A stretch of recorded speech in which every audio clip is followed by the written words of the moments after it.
Ladies and gentlemen, good morning, good afternoon, good evening, wherever you are, domestically or in the world. It is the Persian in the Cowboy podcast. I'm the Persian, and he is the glorious Cowboy today. And happy Friday Eve, everybody. We are almost to the weekend. It is February 2nd, 2023. Cowboy, let's start off right off the bat.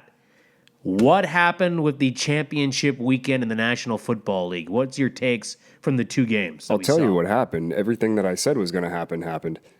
Well, you did fucking say it was going to happen. You called both games. You were 2-0. I fell 0-2. I had picked the Bengals and the San Francisco 49ers to win, and I faltered. What is your impressions from the games? I mean, my takeaways are that the 49ers defense did not come through shutting down the Eagles offense, gave them too many chances. They were able to put up too many points, and it was decided on that side of the ball. You know, even if Brock Purdy didn't get hurt in the very beginning, I don't think they're going to keep up with the Eagles offense through that game. So it's a shame that they didn't get a closer game and have Brock Purdy go out on a bigger bang, but Right. that just kind of seemed how the cookie was crumbling this time. Yeah, you know, my impressions from the week, I was very shocked that I went 0-2, number one. And just to let everybody know, the viewers, you, Cowboy, you are 9-3 overall in the playoffs. So I want to do a round of applause for you. 9-3, 9 victories, 3 losses. The Persian, me, I am 8-4. So he is ahead of me by 1 game. So he has pushed ahead of me for the overall projection so far this year with the playoffs. So my impressions, Cowboy, going back to what we're discussing, let's start with the 49er-Eagle game. That was a bloodbath. The San Francisco 49ers got the shit kicked out of them. They were beaten on every facet. They were out-coached. They were out-hustled. They were out-maneuvered. The Eagles fans came in with an attitude, and I love Go Birds, Fly, Eagles, Fly. It's the dumbest song, but I love their fans because they remind me of Raider fans. They have a lot of passion, a lot of excitement. They've been through a lot of hell. Only one Super Bowl championship. They're just assholes. That's what you Yeah, love about I love it. And their women are tough, too. Have you seen some of these women on the videos? They're tough as nails, these people. But in all seriousness, the 49ers, Brock Purdy going down changed the whole projection of the game. Yeah. I mean, they had no option. Josh Johnson, the backup quarterback, is a journeyman quarterback who's been with like 14 NFL teams. I've never even heard of that guy. He was before. in the XFL for a little bit. He was a quarterback with multiple teams. I didn't do my research on Josh Johnson, but he was not prepared. And then Ndamukong Suh, the lineman for the Eagles, he knocked the shit out of him. He hit him hard. It was a clean hit, and he concussed him because Josh Johnson hit the back of his head. So I had a question on that, though. Yeah. So is Garoppolo healthy? Garoppolo he's not healthy. He was getting close to getting healthy, but he was still. But was it one of traveling those with the where team. it was like, hey, we don't need you, you just rest up, and He he's wasn't like, I'm healthy? just gonna. He wasn't ready to go. They didn't want to risk it. Yeah, but he doesn't want to risk his he knows he's out next season, Oh, so he he's not doesn't want to coming come back. in and get hurt in this game and then ruin his market value for next Exactly. year. That's what it came down to. It was a business decision by him and the team. But so now, I mean, so maybe he was healthy enough to play. Yeah. And, you know, maybe if he was in there, then maybe he'd be the starting quarterback in the Super Bowl right now, too. So that's kind of a question to Here's the ask thing, right and there. I'll get back to your point, but with regard to the game, I just think once Purdy went out of the game, they had no chance. They had no offensive prowess. They just kept running the ball with McCaffrey. Christian McCaffrey, CMC, this poor guy probably at the end of the game, he was the only MVP for the 49ers that game. He had the lone touchdown. He literally was banged up. Every play they were giving him the ball in the second half. But there was a lot of calls in that game. Particularly, there was a touchdown pass, I think it was in the first half that the Eagles had with Devontae Smith when he caught that ball. That was not a catch. As a person that's been screwed by the NFL as a Raider fan multiple times, he came up with the ball, but he bobbled it underneath. He did not fully come down with it. That was not a catch. That changed the trajectory of the game as well. There was a lot of missed calls throughout the championship weekend. The NFL needs to kind of look at the way they're doing this. I mean, it's almost becoming like a rigged league. Their script writing is getting a little bit too obvious. You so- know what's going on. I mean, you just look at this, and we'll talk about the Bengal game, but you look at this. There were so many calls in that game, but the Niners defense collapsed in the second half. They just gave up. They were frustrated. I mean, Talanoa Bufunga, the Niners secondary guy, Jalen Hurts was running out of bounds, okay? Yeah. He didn't need to push him for an extra 15 yards. Yeah, that was Come on, man. That's a boneheaded thing, but I get it. You're frustrated, but at the same time, where is your professionalism? Where's your head? You're in the championship game. It's not a week 3 game. And then Azeez Al-Shaair had a couple penalties. The Niners line was completely, the Eagles offensive line had a hold on the Niners defensive line. Yeah, the D line did not come up, and I think that's where the game was decided. If the Niners are not able to shut down the Eagles offense, then that they couldn't do it. If Purdy's healthy, they score at least 20 points. And then we got a competitive game. But you got a competitive game, but at the same time, you look at Nick Bosa. Nick Bosa had a couple of good plays in that game. They got in his head, dude. They got in his head. In the end, right there, when he's he's. It came down to that, and I think with Nick Bosa, he was the only guy on the defensive line that got at Jalen Hurts. He almost wrapped him up for a safety, but Jalen Hurts got out of it. Mm-hmm. I mean, there's only so much one guy can do. Yeah. Fred Warner got banged up early in that game. The Niners linebacker, he got banged up. They had a lot of injuries during that game. I mean, in the end, with the fight too, that was pure frustration. I get it. I've played sports. You've played sports. We can get frustrated. Things get said. Trent Williams shoving the Eagle player down. I get it. You're getting blown away 31-7 in the championship game. The Niners, if they had Brock Purdy, it could have been a closer game and it could have went the other way. But their whole game plan, the game plan went out the door when Brock Purdy got hurt. What is Kyle Shanahan supposed to do? Just run the ball every time? They had no option. They had Kyle Juszczyk, their fullback, and Christian McCaffrey, the running back, to be emergency quarterbacks. They should have put him in. I want to see Juszczyk throw the ball and get some touchdown passes out there. This is why, Cowboy, it needs to be mandated by the NFL. In any game, you should have 3 quarterbacks ready to go. No, I like the randomness of it, and the it's kind of like when you got an outfielder that has to play pitcher because the game's gone on for too long and they just need people to get in there. It's hilarious to watch someone play a position that they're not trained to play. Right. It's like when the kicker gets hurt and then they got to send Ocho Cinco in there to try to kick some field goals, dude. Like it's freaking hilarious, and I like the randomness. And I can see the point in the randomness of that, and that actually gives a good parody, whatever. But the ratings were down. The National Football League was pissed because at the end of the day, it's all about this. It's all about the money. But in the end, the 49ers have a good team. They have a good system. They have a good coaching staff. They have many of their players under contract. They're going to have to think about a couple guys. I know Trent Williams was thinking about retiring. He's flirted that out. They're going to have to pay Nicky Bosa. They're going to bring the Brinks truck for him. Debo got taken care of. But the Niners quarterback situation, Brock Purdy is going to be the starter next year. I guess Trey Lance is going to be the backup, or they're going to compete again. Jimmy Garoppolo is going to be gone. It'll be an open competition. They're not going to. Yeah, it's going to be an off-season competition to try to figure out who their quarterback is.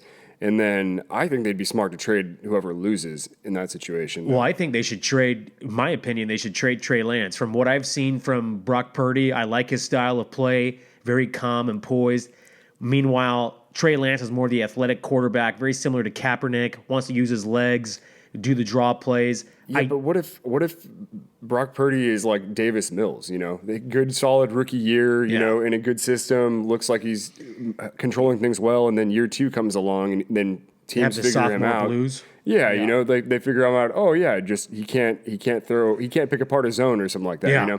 Then we got a problem right there. So I don't know. I think I would lean Trey Lance just for the athleticism right there, and maybe he's ready to play, but who knows? Either way, I think the Niners were dumb to trade up for Trey Lance anyway. Yeah, I mean, they gave up 3 first-round picks. Way too much draft capital. I don't think the Niners don't have a first and second round draft pick this year, do they? I don't think they do. And Cowboy, one thing to add to that, with those 3 first-round picks, they gave up a lot for a guy that played 1 year in college, who was injury prone. That is not a good sample size. When the scouts tell you go for this guy, you need to listen. You need to take in your inventory and kind of make a decision. What was Trey Lance's injury? This year, I think it was the ankle. I think he had the leg/ankle injury, and now we don't want him to start down the Steph Curry sprained ankle pathway. I know, and that's he's got pretty kindling type ankle, Steph Curry, but it's panned out for him very well. But Brock Purdy may need Tommy John surgery. He's got that torn UCL. He may need Tommy John. They're looking at different options, different doctors for second and third and fourth opinions. But Brock Purdy may have a situation with that throwing arm. I mean, people come back like they've done so many Tommy John surgeries Yeah. for pitchers nowadays. Like they come back just as strong Right. as their elbow was before. So it's not as much of a game over as it used to be back in like the 80s, 90s for pitchers. Yeah. But so I think now it's he'll be okay. In 6 months he'll be back ready to throw Yeah. the ball. And I still think the biggest part of his game is going to be can he create something when there's nothing there available for him? Right. This season, he did a very good job of finding the open guy and getting those checked down and letting his players run with the ball after the catch. Right. But is he going to be able to make those, back shoulder throws where you're throwing your wide receiver point. open? So I think those are the tests that he still needs to pass, and I think next year we'll be able to get a good idea of what he can handle right there. Now that teams got some film on him and see how they can stop him, I think that's the way. Oh, it's brought to you by Diet Pepsi. There you go. So it's my second one here. We're going to get to that segment later about the whole diet in America, the situation with the diet sodas. But to conclude on the thing with the 49ers, the San Francisco 49ers have a window, about 5 to 8 year window. I don't think it's that long. To win multiple championships. They got a young team. The only piece that they're missing here is a veteran quarterback. Brock Purdy is the quarterback of the future. You know who I'm going to bring up right now that the Niners should have enticed more is Tom Brady. But we'll get to that segment about Tom Brady in a little bit and about his retirement. How long did it take him to unretire last year? Was it a couple weeks? It took him about a month and a half, 2 months. Okay, so in March, we're going to hear that he's signed with the 49ers. Or the Raiders, you never know. Nah, he's not going to the Raiders. We'll see what happens there. But Cowboy, let's switch gears now to the Bengal-Chief game. What were your impressions there? I thought it played out a lot how I thought it was going to. Tight game. I thought it was going to be more of a shootout. I thought there were going to be a lot more points up on the board, but Yeah. it was obvious Patrick Mahomes is hurt, and that was kind of slowing things down right there, not able to move as much and create as much. His passes didn't seem quite as strong as they normally are. Right. And but the side of the ball that really surprised me was how the Kansas City Chiefs defense stepped shutting up. down your boy, the Burr man himself, right? Joey Burr. Yeah. They sacked him a lot that game, Holy especially the first crap. half. Yeah, so I mean, They went after him. They did, and those what 6th-round picks that they have at cornerback out there, Oh, yeah. like flagging down, all the Jamar Chase and those guys. That was incredible. They were able to slow them down. So I have a lot of respect for them being able to come up with that, and then Mahomes hobbling around out there, able to pull it out at the very end. I will say this though, I know there's a lot of controversy about the play calling in that game as well. It was an intentional grounding. That was a hands down intentional Oh, for grounding. sure it He was. was in the pocket. There was no one there. He threw it at the feet of his lineman right in front of him. Yeah. Absolutely hands down intentional grounding. This is what I'm going to say about this game. In the end, the Chiefs won, whatever, but they got a gift of God from the officiating in that game. The NFL totally scripted this. Patrick Mahomes got help. Oh, he has an ankle injury. He can barely hobble. Yeah, he played gutsy. He pulled it out with that scramble at the end. But again, there were so many botched and missed calls. Another one was where that young defensive player on the Bengals, I believe it was number 58 or 59, I forget his name at this time. But again, did he need to push Patrick Mahomes outside, out of bounds, and get that 15-yard unsportsmanlike penalty, unnecessary roughness, that gave Harrison Butker another 15 yards to kick that pooch kick field goal? He Yeah. would have had to kick it from 53, 54, 55 in that cold weather. That was totally unnecessary. It's a rookie mistake. And he gets injured on the play too. Yeah, that's the thing. And then, it just shows that, you can still fuck up a game with these boneheaded mistakes. We saw it many times as a Raider fan this year. And to see how trash the Cincinnati team actually is. After the game, they were like yelling at that guy in his ear. He's hurt. He knows that he effed up and like ruined the whole game for them, getting that hitting him out of bounds play right there. Hurt himself on it, and there's just screaming at him and yelling at him after the game. Well, like, come on now. I mean, he had a lot of players come up to him and Yeah. console him. There were some players that were frustrated, and I get it. It's competition. These guys are gladiators. They're warriors. They want to win the game. They're competitive, but you have to support your teammate no matter what. I mean, the Dallas Cowboys supported Brett Maher after missing 4 extra points. against the Tampa Bay Buccaneers, and then he missed a kick against the 49ers too, but that's a whole nother story. But going back to this game, Joe Burrow made a lot of great passes, especially to Jamar Chase and T. Higgins, Tyler Boyd as well. But Travis Kelce, they could not shut him down underneath. He had a lot of big chunk plays, 10, 15, 20 yards. Jerick McKinnon, Pacheco, the running backs, they had huge third down conversions. Patrick Mahomes made some key plays. He scrambled in key moments with that hobbling ankle. In the end, the Chiefs won. They're going to their third Super Bowl in the last, 6 years. And then there was their fifth straight AFC Championship game. That's pretty impressive. Yeah. But I will say that with the knowledge they have, that ankle is a bum ankle. It is hurt. It's not going to heal. It's a high ankle sprain. The Eagles should use that against Patrick Mahomes. They're going to go after him. They got to blitz him. They have to make him uncomfortable where he's hobbling throughout that game. I'm going to make you my Super Bowl prediction. I'm going to go Eagles 34, Chiefs 27. Eagles will win their second Super Bowl as a franchise. All right. Cowboy? I think the obvious money and the easy, safe bet is to take the Eagles in this situation. Their offense has not been shut down all year. They've only scored less than 20 points twice, and they won one of those games. Their defense is stacked, only allowed the Niners to get 7 points, even though, Purdy's out and everyone's hurt. So I think the obvious choice is the Eagles, but I'm going to throw some faith into Andy Reid and those and Patrick Mahomes and his bum ankle. I can't bet against him in that situation. God. Don't tell and I'm me. going to give you a chance to tie up the record right there so we can go even throughout the season or the playoffs here. I'm going to go Kansas City 27, Eagles 21.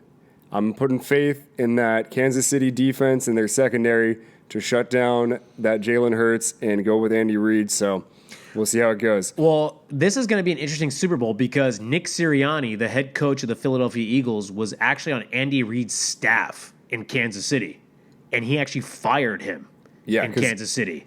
Yeah, for obvious reasons, he can't get a team to the Super Bowl, right? So in the end, there's a lot of interesting things going around this game. You got the Kelsey Brothers Bowl. Yeah. You got both Kelsey brothers here.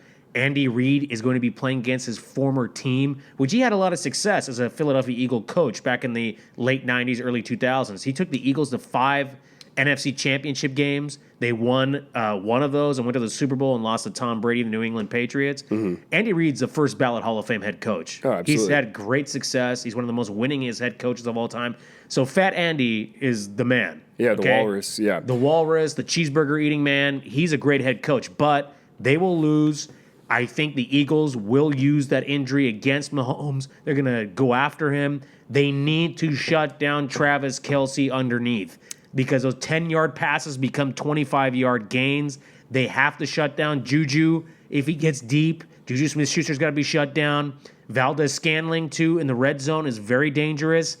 And McKinnon and Pacheco have become a good running back tandem now for the Chiefs. They have to shut down the running game. So who's your MVP prediction? Oh, that's a good question. I'm going to go my MVP prediction. I'm going to give you an offense and defensive MVP. Oh, okay. I'm going to give you Jalen Hurts. You can name anyone on the... I can name a few people. Believe me, Cowboy. I'm going to go Jalen Hurts. 23 out of 35 passes completed for 310 yards. I'm going to go 3 touchdowns and a rushing touchdown. 3 passing touchdowns and a rushing touchdown. And Ndamukong Kong Suh on the defensive line for the Eagles, he's going to have 3 sacks against Patrick Mahomes. He's going to go after Mahomes. He may even step on that ankle because that man is but he's a dirty player, dude. Yeah. He's a tough, nitty-gritty guy. Those ex-Raiders, man. I'm going to go, since I'm picking the Kansas City Chiefs here, I think you're spot on with the dump-off passes and the short passes to Travis Kelce and him just raking it in and the Eagles' defense not having an answer for it. Right. I'm going to go Travis Kelce as Super Bowl MVP, first tight end in freaking forever. He's going to have 160 yards and 2 touchdowns. Okay, that's a good prediction. I mean, it could happen. As a Raiders fan, I'm biased. I do not like Kansas City. I don't like the organization. I don't like their fans. and vice versa. They shouldn't like the Raiders either. We're division rivals. We hate each other. I mean, no one should like the Raiders, but yeah. Well, I mean, that's another topic, but, we can go at this for days. But I think that this Super Bowl is going to be one of the better Super Bowls we've seen in a long time. Cowboy, we've had a lot of football news. I'm going to switch topics real quick before we wrap up this episode. Tom Brady's retirement. Your thoughts? I mean, we'll see if it sticks this time. I saw a meme earlier that was like he retired last year and then unretired, and then his wife got pissed at him for that, so they got a divorce, and so now he retired last year as a gimmick and then was able to play football one more year, got rid of his wife, and now he can just play golf for the rest of his eternity without worrying about his wife. This is what Tom Brady is just, the guy is the GOAT. No. He's the greatest of all time. And let me explain this, and then I know you're going to rebuttal on this one. Tom Brady has 7 Super Bowl championships. He lost in 3 other Super Bowls, 10 total Super Bowl appearances, 15 or 16 Pro Bowls, 3 league MVPs, 5 Super Bowl MVPs. He's the number 1 touchdowns leader. He's the number 1 passing leader. And God knows what else he's number 1 in the categories. He is the GOAT. He perfected this sport. He has been brilliant at his craft for 3 different decades. He has been at 3 different age groups in his 20s, 30s, and 40s. And he was in several AFC championship games that he could have went to additional Super Bowls but lost. I mean, there will be nobody else like Tom Brady to go to consecutive Super Bowls, to AFC championships. I mean, Patrick Mahomes has 5 appearances under his belt and 3 AFC crowns, but he's still young. He has time. He'll get there. But I do not think in the next 50 years there will be another quarterback like a Tom Brady. This guy is an All-American. He's an American underdog story, a guy that was never wanted, 6th-round draft pick, 199th pick in the draft in 2000. He was on the bench in his high school, and he finally got promoted. In Michigan, he was 4th on the depth chart and finally got up. He outbeat Drew Henson, who was the wonder boy that amounted to nothing. I can't wait to see Tom Brady on Fox Sports with his 10-year, $375 million deal. And I still think there's hope for Tom Brady to unretire and become a Las Vegas Raider or a San Francisco 49er. Going to the 49ers for Tom Brady would be the ideal scenario. He has all the pieces, an excellent defense, an excellent O-line, all the offensive weapons. He has everything at his belt. Brock Purdy becomes the backup and learns under the GOAT and then retakes the mantle as the starter at age 24, 25. Brady's 46, but he still has a little bit of mileage, but I think this situation with the divorce with Gisele Bündchen, the personal issues with her, the psychological effect with the children and all that, and the whole FTX thing, the man's been under a lot of duress. Yeah, so I'll give you this. He's always been on good teams. His first 3 Super Bowls were overshadowed with the Spygate scandal and the cheating allegations that came from that. Correct. He also owes a lot of his Super Bowls to the foot of Adam Vinatieri. He owes one of his Super Bowls to the Tuck rule going on with that. Let's not bring that up, dude. That is a sore subject. Yeah, I don't know why you're not as upset about that. But 20 years ago. Yeah, I know. But he also has, as soon as the Patriots lost their extremely good core around him, he ended up going to another team that had a great defense and a great offensive line that was stacked and ready to go for right there. And all of his records are longevity records. If you play in the league for 23 years, you're going to get the most completions. You're going to get the most touchdown passes. You're going to have the most yardage overall. Right. I believe he's also the leader in interceptions, too, at this point.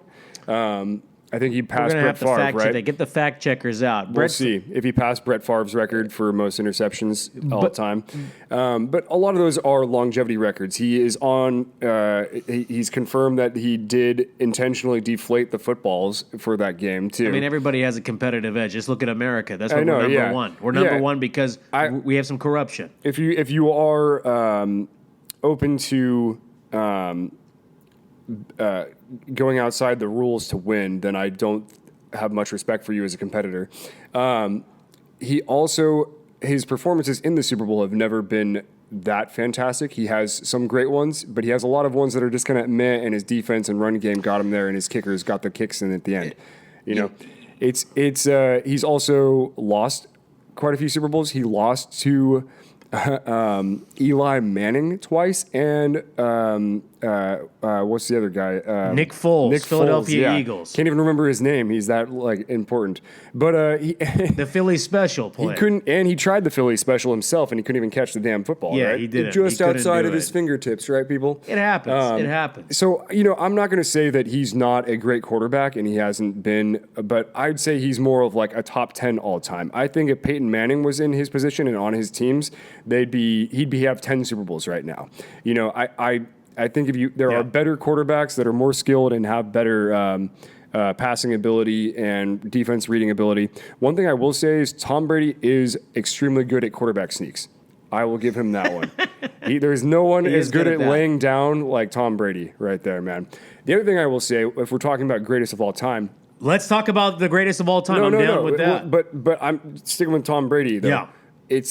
He would not have lasted at any other era in football. If you put him back in the 50s and 60s when they actually played football, Tom Brady wouldn't last. He can't take a hit. He can't go in there. He throws the ball away. He just falls down and takes the sack. That's his game plan right there. He has been the dink and dunk quarterback that's made a living on that. Yards after the catch are his thing, and that's where he's made his living.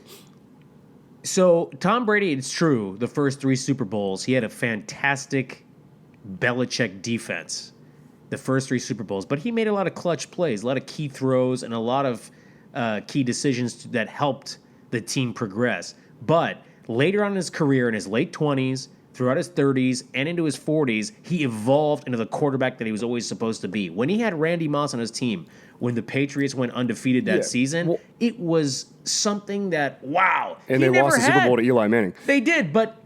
And how many points did they score in that game? Not many. Not many. It was a defensive game. But in the end, Brady, when he didn't even have those weapons the first 3 Super Bowls. When he got weapons like Welker, like Randy Moss, then he had Aaron Hernandez, Rob Gronkowski later, Julian Edelman, Danny Amendola. I mean, then he progressed as a quarterback because he had the receivers to throw to, the tight ends to throw to. The man didn't have the weapons in the beginning, but then when he did, he progressed, and you could even see the progression, and he could still play. Well, the thing I wonder about, though, is you're right. Tom Brady had a fantastic incubation period, and he did get better as time went on. So the first 6 seasons, he had consistency and a solid defense around him and the best kicker that's ever played the game. But I wonder what it would have been like if we put someone like Alex Smith in that kind of a situation. Anybody would succeed. I think quarterbacks like Alex Smith would succeed. Precisely. So, what in Alex Smith was on shitty offenses, had different offensive coordinators every single year, constant rotation, and he got fucked terrible twice. defenses backing him up, and just horrible years, right?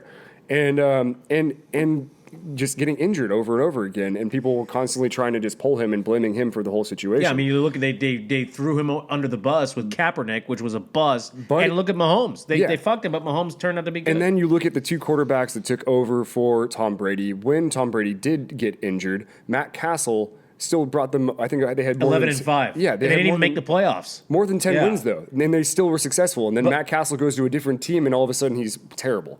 But what's going on there? He went with Matt Castle when he went to the Chiefs were in a kind of a middle rebuilding, and they were on a shitty team. Mm-hmm. And then when Josh McDaniels left the first time to coach, he went to Denver to coach, which didn't turn out to be that great. And he wanted to trade for Matt Castle. And he wanted to bring Matt Castle because that was his quarterback under his system. And it didn't work out. But then Matt Castle went to Kansas City because a lot of the Patriot executives left New England and went to Kansas City, like Scott Pioli and all those guys. And they brought Castle, and Castle failed because he didn't have that Belichick-Brady type system to help him out. Yeah. And he ultimately was a failure. Yeah, exactly. And same thing with Jimmy Garoppolo. He's been more successful in. Yeah, he's had success. I think Shanahan's offense is similar to what they've done in New England with Brady. You know, a lot of short passes, a lot of yards after the catch, make it easy for someone like Brock Purdy to step in and be good at it. So I just wonder what would have happened if you traded Alex Smith and Tom Brady and had them start on different teams and see what their career trajectory would be. I think Tom Brady could have been. I mean, I'm gonna I'm going to answer your question right now. Tom Brady would have been successful on most NFL teams with the right recipe, the right system, and with weapons. And Alex Smith could have been very successful with the Patriots. But you look at what happened when Brady left New England. Brady was the apprentice. Belichick was the master. When he went to Tampa Bay in his first year, he had a lot of pieces. The team was ready to win. Yep. But he enhanced that team.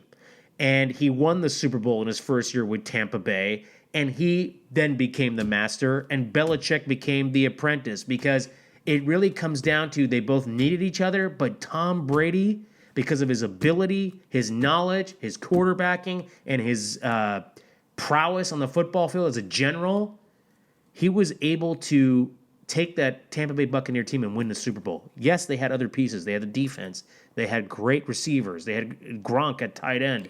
Yeah, but then you look at another quarterback like Peyton Manning, who's always had horrible defenses around him, and he goes down for a year, and the team goes like 1-15, right? And they get the first overall pick and choose Andrew Luck. So, but that was a playoff team the year before with Peyton Manning on it. Yeah, and then he went down and they screwed everything up. Yeah. But then Tom Brady goes down for the Patriots, and the team still goes 11-5 with unknown Matt Castle at quarterback for them. Yeah. You know, that's the difference right there is, Peyton Manning has never had a good defense. And when he finally did, he actually won the Super Bowl twice. Yeah. But so I think like you can take like 15 different quarterbacks and put them on that Tampa Bay, team that year, and I think they win the Super Bowl. Well, Drew Brees at that quarterback of that Tampa Bay team wins that Super Bowl. Aaron Rodgers wins that Super Bowl. Yeah, absolutely. Peyton Manning wins that Super Bowl. You know, maybe even Eli Manning could have done something. You know, I don't know. I mean, you put Russell Wilson, the Russ that was back in Seattle Russ. That's Seattle a whole Russ. other confusing. That's confusing. There. And I mean, we've had a lot of movement. I mean, speaking about a couple things before we wrap up here, but Sean Payton, the head coach of the New Orleans Saints, his rights belong to New Orleans, he actually was traded from New Orleans to Denver. Denver gave up more picks for Sean Payton. The Walton family that has bought the Broncos, they are literally mortgaging the future of this franchise for two men, for Russell Wilson and Sean Payton. And it could work this time because you actually have a head coach, a Super Bowl winning head coach. Yeah. But in the end, is Russell Wilson still that guy? Is Sean Payton an offensive? He's an offensive-minded coach. Okay. Offensive-minded. So that makes sense to me then, because that defense was stacked last year. They were doing great, and except Russ, like they were losing games like 12-9. You know, it's terrible for them, like to go down that way. Even though I hate the Denver Broncos, I will say that the Broncos offense has a lot of good pieces for them to be a top caliber team, a deep playoff team. Jerry Jeudy, Cortland Sutton, you know, like they got weapons out there. It's Jerry Jeudy, Cortland Sutton. I mean, the running game, they do need a running back of substance. They only had Melvin Gordon. But there's a ton on the market right now, right? Fumbleitis. Melvin Gordon was fumbleitis this year. He was just fumbling all over the place. They could sign some running back this year. I mean, Barkley's going up to free agent, right? I don't know if they have that kind of cap space to get some. I don't know if the Broncos have cap space with a team that has a shitload of cap space in the offseason, and we'll talk more about the this. Oakland Raiders. The Raiders have about $25 million in cap space, but the Chicago Bears have $102 million in cap space to spend. We'll see what happens. Yeah, the Bears never spend their money wisely. I mean, DeMeco Ryans, the 49ers defensive coordinator, who's highly touted as a leader of men, as a great defensive mind, is now the head coach of the Houston Texans. He returns to the Texans where he played as a player. That is a huge job to take. It's a complete rebuild. That's why they signed him a 6-year deal. So he is the head coach there. I believe Frank Reich, was hired a couple weeks ago as the head coach of the Carolina Panthers. So that was another big hire there. Sean Payton is the head coach of the Denver Broncos. So we're starting to get a lot of coaching hirings as we go. And the 49ers are interviewing their former defensive coordinator and the former head coach of the Denver Broncos, Vic Fangio. And Kyle Shanahan's looking to hire him. So there's a lot of interesting moves.